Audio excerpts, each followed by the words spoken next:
Nous avons tout en Égypte, tous les documents existent. Donc des preuves palpables à l'appui. Nous pouvons démontrer, par exemple, que les textes sacrés que nos ancêtres ont écrits sont plus vieux de plus de 1000 ans que l'Ancien Testament, de plus de 2000 ans que le Nouveau Testament et de plus de 3000 ans que le Coran. Ça existe. Nous pouvons démontrer que les notions d'enfer, de paradis et de jugement dernier sont nos ancêtres qui l'ont inventé, alors que même n'étaient pas encore nés les ancêtres des Arabes, l'ancêtre des Arabes Ismaël, l'ancêtre des Juifs Isaac. Nous pouvons démontrer tout cela. Ce sont nos ancêtres qui ont inventé ces notions-là. Et ces notions, comme ils les ont expliquées de manière profane, c'était destiné aux enfants. L'enfer, comme on parle aux autres, c'est un enseignement que nos ancêtres ont défini, destiné aux enfants. Le paradis, c'est pareil pour les inciter à faire le bien.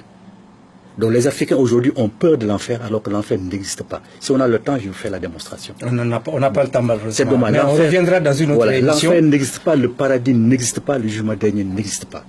C'est parce qu'ils n'ont pas franchi tout simplement la porte des centres d'initiation pour découvrir la réalité qui se cache derrière cela. Donc c'est l'enseignement des enfants que les autres ont pris pour en faire une réalité. Et les Africains en ont peur. Il faut qu'ils cessent d'avoir peur. Et le dernier mot, c'est tout simplement qu'ils cessent de croire à l'enfer.